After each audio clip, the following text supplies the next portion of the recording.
Assalamualaikum warahmatullahi wabarakatuh. Halo semua, di video kali ini kami akan memaparkan materi terkait konsep dasar sistem informasi.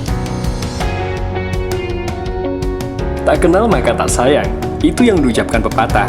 Maka dari itu, perkenalkan kami dari kelompok 10 dengan tim Rahmat Muzandi, Aulia Swastika Dewi, dan Muhammad Faisal Afandi.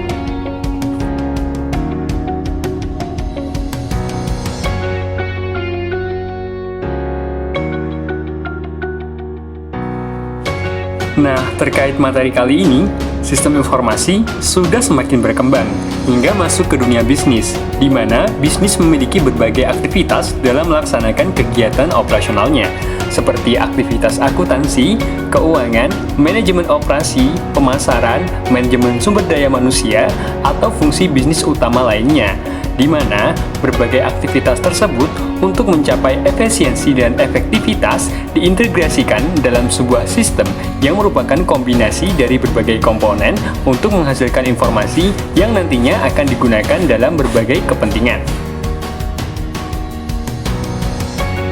Dalam pengertian teknologi informasi menurut O'Brien 2005, teknologi informasi adalah teknologi yang menggabungkan komputasi atau komputer dengan jalur komunikasi berkecepatan tinggi yang membawa data, suara, dan video.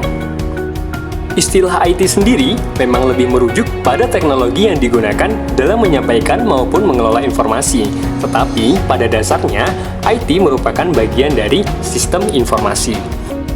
Sedangkan sistem informasi itu sendiri merupakan kombinasi orang, perangkat keras, perangkat lunak, jaringan komunikasi, sumber daya data, serta kebijakan dan prosedur yang menyimpan, mengambil, mengubah, dan menyebarkan informasi dalam suatu organisasi.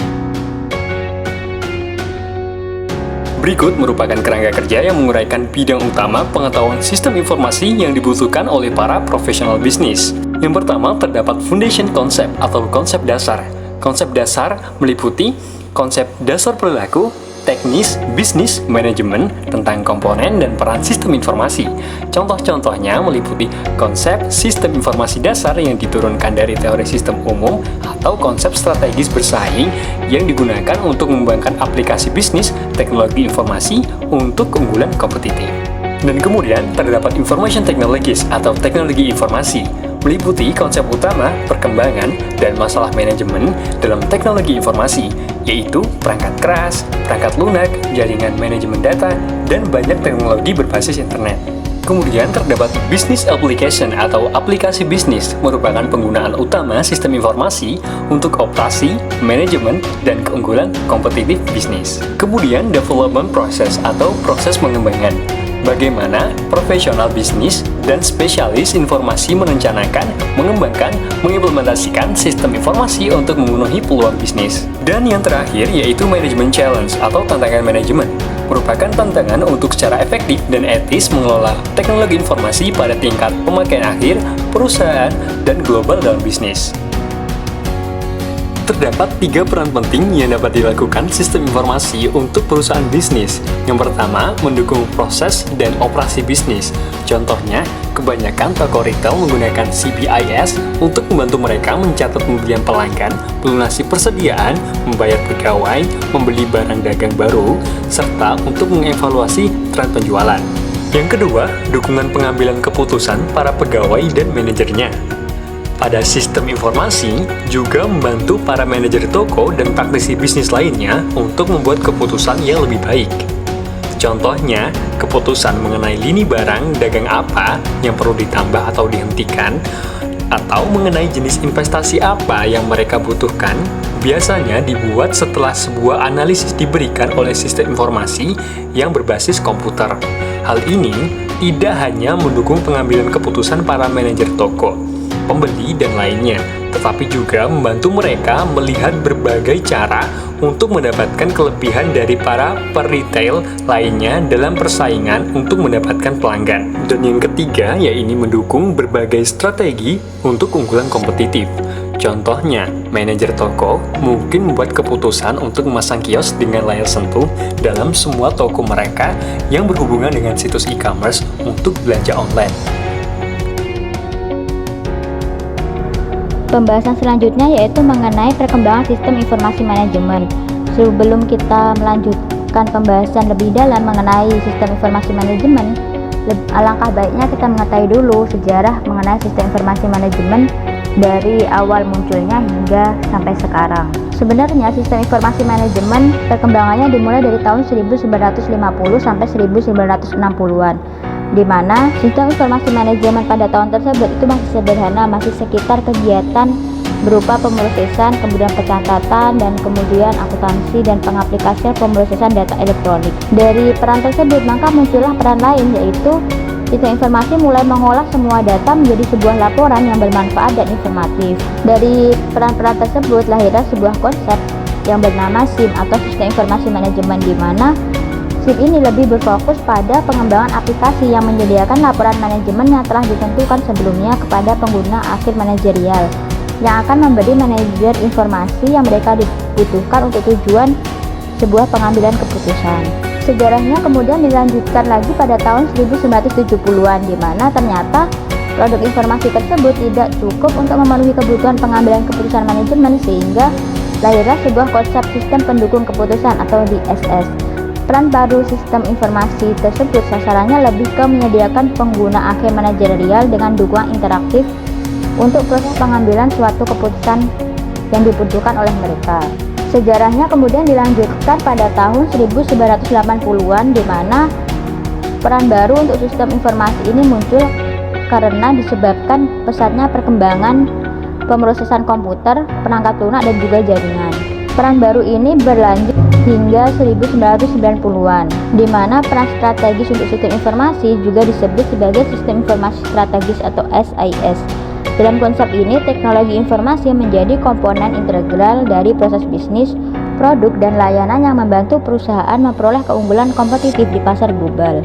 Kemudian perkembangannya lanjut hingga akhir 1990-an, di mana pada tahun tersebut muncullah revolusioner dari sistem perencanaan sumber daya perusahaan atau ERP. Bentuk sistem informasi strategis khusus organisasi ini mengintegrasikan sebuah aspek perusahaan termasuk perencanaan, kemudian penjualan, manajemen sumber daya, kemudian hubungan pelanggan, dan juga kontrol inventaris. Keuntungan dari sistem ERP ini terletak pada antarmuka yang sama untuk semua fungsi organisasi yang berbasis komputer dan integrasi yang erat, serta berbagi data yang diperlukan untuk pengambilan keputusan yang strategis dan lebih fleksibel.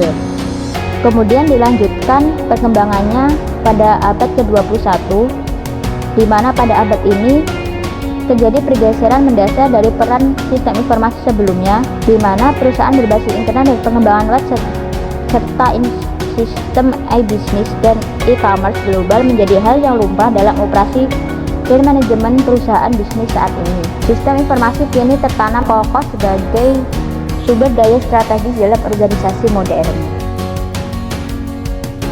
Pembahasan selanjutnya yaitu mengenai peran e-bisnis dalam bisnis. Sebelum masuk ke dalam perannya, kita harus lebih dahulu mengetahui apa sih bisnis itu. Jika menurut ilmu ekonomi, bisnis adalah sebuah organisasi yang menjual barang atau jasa kepada konsumen atau bisnis lainnya untuk mendapatkan sebuah laba. Sedangkan bisnis dalam sistem informasi sendiri memiliki arti penggunaan teknologi internet untuk bekerja dan pemberdayaan proses bisnis e-commerce dan kerjasama usaha dalam sebuah perusahaan dan dengan para pelanggan, pemasok, dan juga stakeholder. Dalam e-bisnis sendiri, mereka melibatkan penggunaan alat-alat seperti software untuk mendukung komunikasi, koordinasi, dan kerjasama antar anggota tim, dan juga kelompok kerja sehingga membentuk suatu jaringan. Dapat kita lihat sesuai dengan ilustrasi tersebut, di mana e-bisnis tersebut memberdayakan e-commerce dan kolaborasi perusahaan dengan pelanggan, pemasok, dan juga pemangku kepentingan bisnis lainnya. Berdasarkan ilustrasi tersebut, dapat kita lihat bahwasanya pemasok, para pemangku kepentingan, dan juga pelanggan dihubungkan dalam bisnis, di mana perusahaan mengandalkan bisnis untuk merekayasa ulang proses bisnisnya, kemudian untuk mengimplementasikan sistem e-commerce dalam perusahaannya, dan juga untuk meningkatkan kerjasama perusahaan antar anggota tim dan juga antar kelompok kerja. Untuk pembahasan selanjutnya, kita akan membahas mengenai tipe sistem informasi. Seperti yang tampak di gambar, di mana gambar tersebut mengilustrasikan sebuah klasifikasi konseptual dari suatu aplikasi sistem informasi. Dapat kita lihat bahwasanya suatu informasi itu memiliki dua jenis, yaitu sistem operasi pendukung dan juga sistem pendukung manajemen, di mana masing-masing sistem tersebut juga memiliki sistem lainnya, yaitu sistem pemrosesan transaksi, sistem pengendalian proses, dan juga sistem kerjasama perusahaan pada sistem operasi pendukung. Sistem pemrosesan transaksi sendiri kegiatannya berupa pemrosesan data yang dihasilkan dari suatu transaksi bisnis, dan kemudian dari hasil transaksi tersebut mereka memperbarui database operasional dan kemudian menghasilkan suatu dokumen bisnis. Kemudian sistem pengendalian proses. Dalam sistem ini kegiatannya yaitu berupa memantau dan mengendalikan proses industri. Sedangkan untuk selanjutnya yaitu sistem kerjasama perusahaan. Dalam sistem ini kegiatannya lebih mendukung tim atau kelompok kerja serta mengkomunikasikan dan mengolah atau mengkolaborasikan perusahaan, seperti contohnya mengadakan video conference. Sedangkan untuk sistem pendukung manajemen, sistemnya juga terdiri dari 3, yaitu sistem informasi manajemen, sistem pendukung keputusan, dan juga sistem informasi eksekutif. Di mana sistem informasi manajemen ini kegiatannya memberikan informasi dalam bentuk laporan untuk mendukung pengambilan keputusan bisnis. Kemudian untuk sistem pendukung keputusan, ini kegiatannya lebih ke memberikan dukungan interaktif untuk proses pengambilan keputusan seorang manajer dan profesional bisnis lainnya. Contohnya yaitu mengenai keputusan tentang harga produk. Sedangkan untuk sistem informasi eksekutif ini memberikan informasi penting dari SIM dan DSS dan sumber lainnya yang disesuaikan dengan kebutuhan informasi eksekutif. Lebih mudahnya, sistem informasi eksekutif ini dirancang untuk para pengguna eksekutif.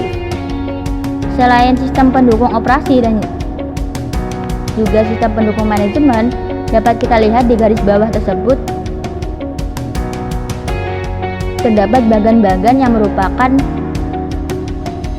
beberapa kumpulan sistem informasi lainnya, di mana di dalam sistem informasi lainnya tersebut terdapat 4 sistem, yaitu yang pertama sistem ahli, sistem manajemen pengetahuan, sistem bisnis fungsional, dan juga sistem informasi strategis, di mana sistem ahli yaitu sistem yang mampu menyediakan hasil analisis seperti ahli keuangan, hukum, pasar, kemudian pajak, dan lain-lain.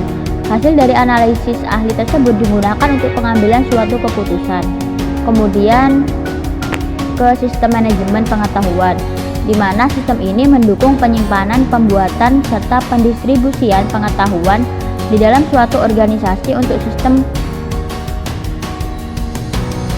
di dalam perusahaan. Kemudian untuk sistem bisnis fungsional ini lebih ke sistem yang terfokus pada kegiatan oleh satu jenis fungsi. Sedangkan sistem ini mendukung berbagai aplikasi operasional dan manajerial dari fungsi bisnis dasar perusahaan. Contohnya seperti sistem informasi yang mendukung aplikasi di bidang akuntansi. Kemudian untuk selanjutnya yaitu sistem informasi strategis. Sistem ini lebih ke mendukung operasi serta manajemen organisasi untuk penyampaian keunggulan kompetitif atas produk, jasa maupun kemampuannya. Atau lebih mudahnya, sistem informasi strategis ini mendukung operasi atau proses manajemen yang menyediakan produk layanan dan kemampuan strategis bagi perusahaan untuk keunggulan kompetitifnya. Seperti contohnya yaitu perdagangan saham online. Untuk pembahasan selanjutnya, kita membahas mengenai tantangan pihak manajemen di era teknologi informasi. Seperti gambar tersebut, di mana gambar tersebut mengilustrasikan sebuah ruang lingkup tantangan dan peluang yang harus dihadapi oleh manajer bisnis dan juga profesional dalam mengelola sistem informasi dan teknologi secara efektif. Dapat kita lihat bahwasanya keberhasilan dan lingkungan bisnis yang dinamis ini tergantung pada cara memaksimalkan penggunaan teknologi berbasis internet dan sistem informasi yang mendukung web untuk memenuhi persyaratan kompetitif pelanggan, pemasok, dan juga mitra bisnis lainnya di pasar global. Gambar tersebut juga menekankan bahwa sistem informasi dan teknologi harus dikelola untuk mendukung strategi bisnis.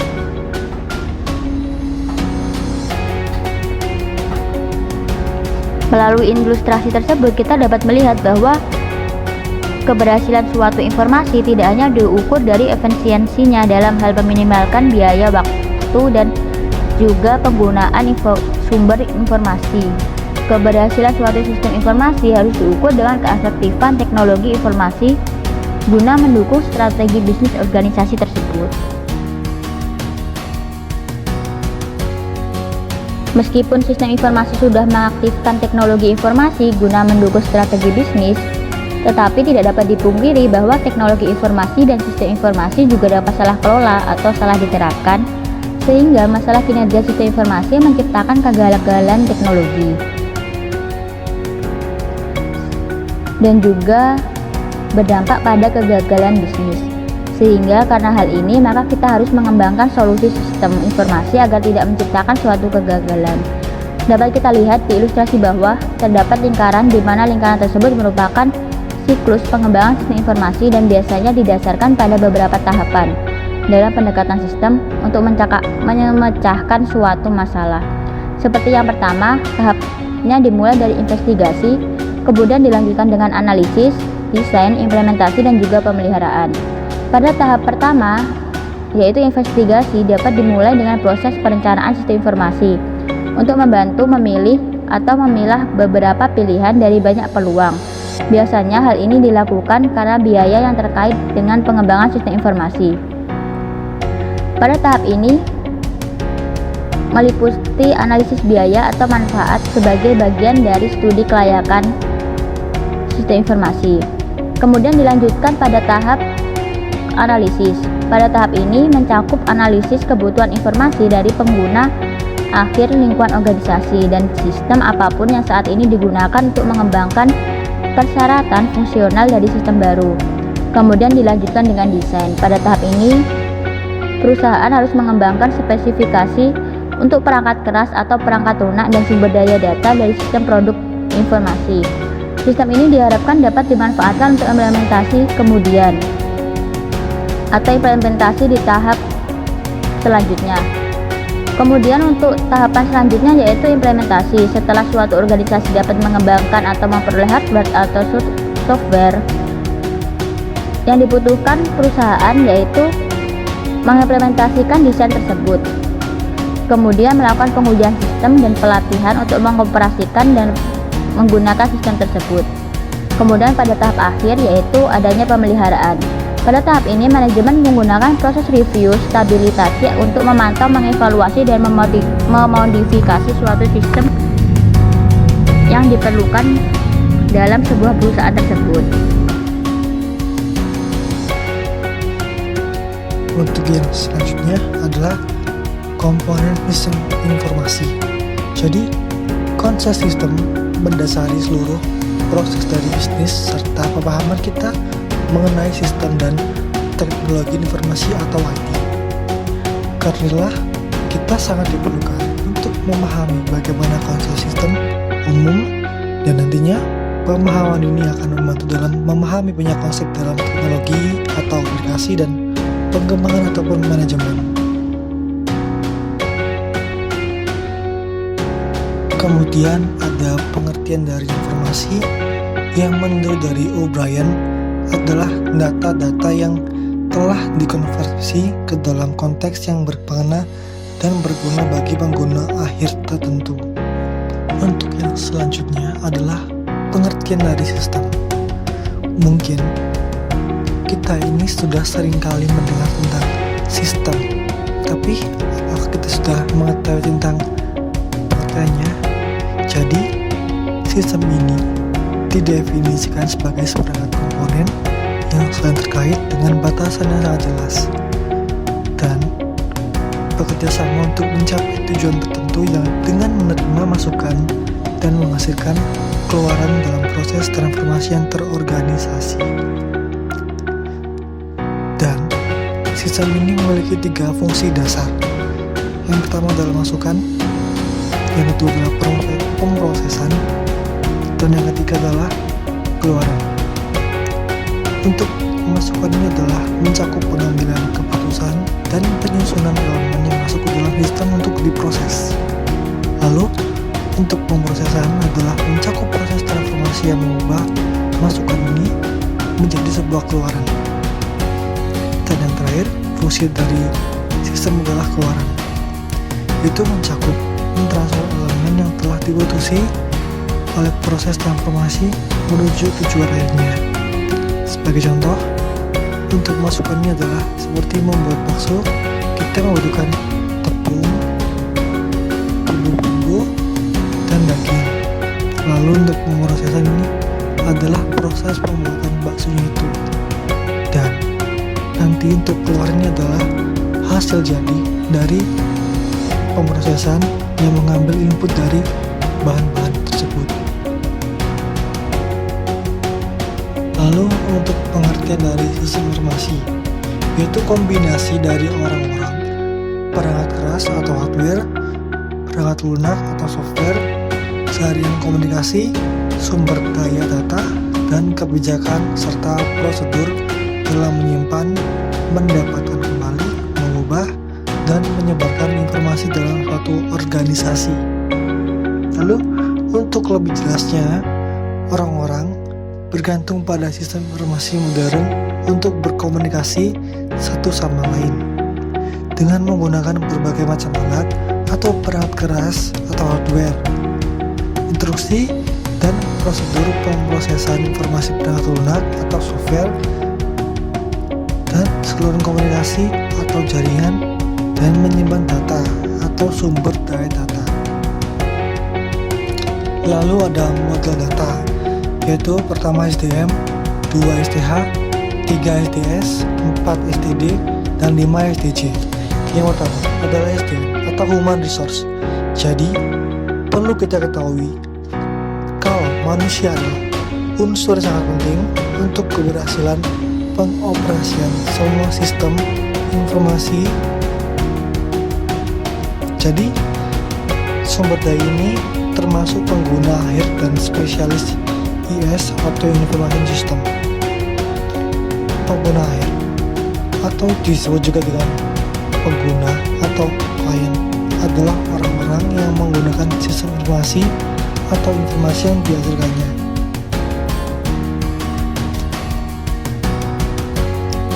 Lalu, untuk spesialis IS adalah orang yang mengembangkan dan mengoperasikan sistem informasi. Mereka termasuk analis sistem, pengembang perangkat lunak, operator sistem, dan personel IS manajerial, teknis, dan klerikal lainnya. 2. Yaitu sumber daya hardware atau hardware resource. Jadi, konsep sumber daya perangkat keras mencakup semua perangkat fisik dan bahan yang digunakan memproses informasi. Secara khusus, ini tidak hanya mencakup mesin seperti komputer dan peralatan lain-lain, tetapi juga termasuk media data, yaitu objek berwujud tempat datanya direkam dari lembaran kertas ke disk magnetik atau optik. Lalu, dalam sistem informasi berbasis komputer ini contohnya adalah 1. Sistem komputer yang terdiri dari unit pengolah pusat yang berisi mikroprosesor dan berbagai perangkat peripheral lainnya yang saling berhubungan seperti printer, pemindai, monitor, dan sebagainya. Yang kedua adalah peripheral komputer yang merupakan perangkat seperti keyboard, mouse, trackball, dan stylus untuk memasukkan data perintah, video atau printer untuk output informasi, dan drive disk magnetik atau optik untuk menyimpan sumber daya data. Lalu selanjutnya ada sumber daya software. Jadi konsepnya dari sumber daya ini adalah mencakup semua rangkaian instruksi pemrosesan informasi. Konsep umum dari perangkat ini tidak hanya mencakup set instruksi operasi yang disebut dengan program yang mengarahkan dan mengontrol perangkat keras komputer, tetapi juga set instruksi pemrosesan informasi yang disebut prosedur yang dibutuhkan orang. Penting untuk dipahami bahwa bahkan sistem informasi yang tidak menggunakan komputer memiliki komponen sumber daya perangkat lunak.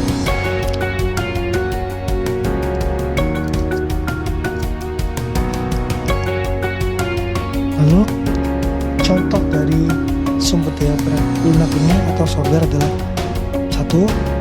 Perangkat lunak sistem, seperti program sistem operasi yang mengontrol dan mendukung operasi sistem komputer. Contohnya, yang paling populer adalah Microsoft dengan Windows-nya. Lalu 2. Perangkat lunak aplikasi, yaitu program yang mengarahkan pemrosesan untuk suatu hal tertentu penggunaan komputer oleh pengguna akhir. Contohnya adalah program analisis, penjualan, pengajian, dan pengolahan data. Yang 3 adalah prosedur, yaitu instruksi pengoperasian bagi orang-orang yang akan menggunakan sistem informasi. Contohnya adalah instruksi untuk mengisi formulir kertas atau menggunakan paket perangkat lunak. Lalu ada sumber daya data.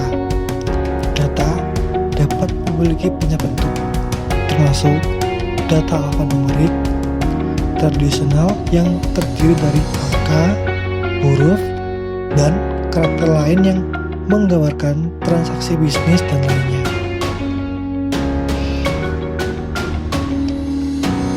Terdiri dari kalimat dan paragraf yang digunakan secara tertulis. Komunikasi, data gambar seperti bentuk grafik dan figur atau fotografi, dan gambar video, dan data audio termasuk suara manusia dan suara lainnya. Sumber daya data sistem informasi biasanya diatur, disimpan, dan diakses oleh berbagai teknologi manajemen sumber daya data menjadi database untuk yang menyimpan data yang diproses diatur. Lalu untuk basis pengetahuan yang menampung pengetahuan dalam berbagai bentuk seperti fakta dan aturan. Lalu ada sumber daya jaringan,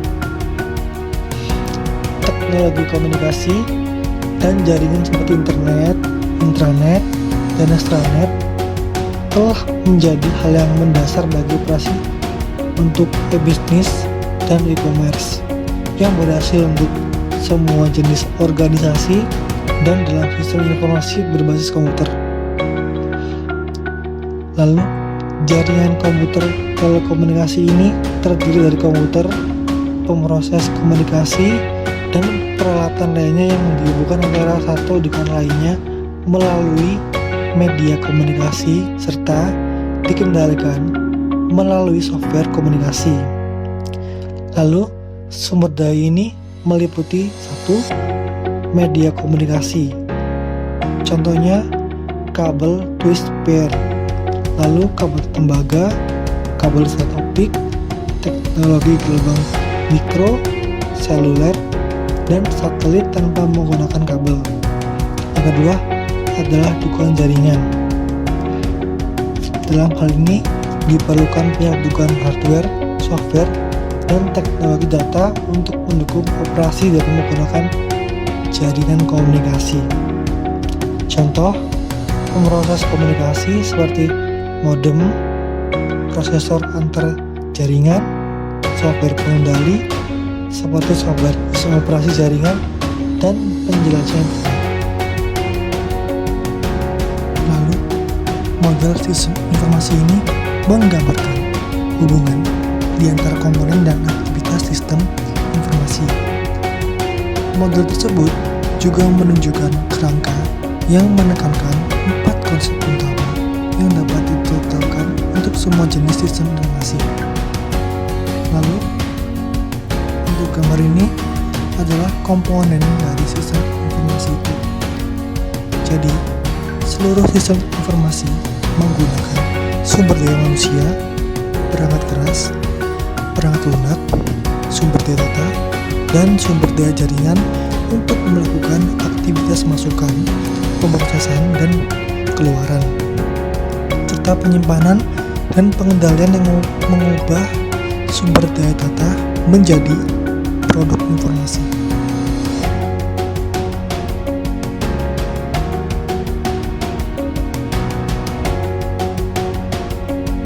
Pada studi kasus kali ini, yaitu penerapan sistem informasi manajemen dalam praktik pada perusahaan Telkom. PT Telkom Tbk adalah suatu badan milik negara atau BUMN yang bergerak dalam bidang jasa telekomunikasi. PT Telkom menyediakan sarana dan jasa layanan telekomunik dan informasi kepada masyarakat luas sampai ke pelosok daerah di seluruh Indonesia. Dalam penerapan sistem informasi manajemen pada PT Telkom, hampir setiap divisi atau fungsi bisnisnya menggunakan sistem informasi manajemen yang dapat mendukung berbagai kegiatan atau aktivitas maupun proses bisnisnya, seperti sistem informasi pemasaran, sistem informasi akuntansi, sistem informasi pergudangan, dan sistem informasi HR Departemen. Dalam sistem informasi HR Departemen, di mana sistem informasi manajemennya berbasis web untuk manajemen sumber daya manusia di PT Telkom. Web dapat diakses melalui portal .telkom.co.id. Upaya ini diimplementasikan dengan menyusun rencana pengalokasian karyawan untuk beberapa tahun ke depan dan rencana ketenagakerjaan setiap tahun agar dapat memberikan informasi yang lebih akurat untuk mendukung kemajuan usaha perusahaan. PT Telkom Akses berkomitmen memberikan layanan dengan jaminan bahwa pelanggan akan mendapatkan kualitas layanan terbaik berupa kemudahan produk dan jaringan berkualitas dengan harga yang kompetitif.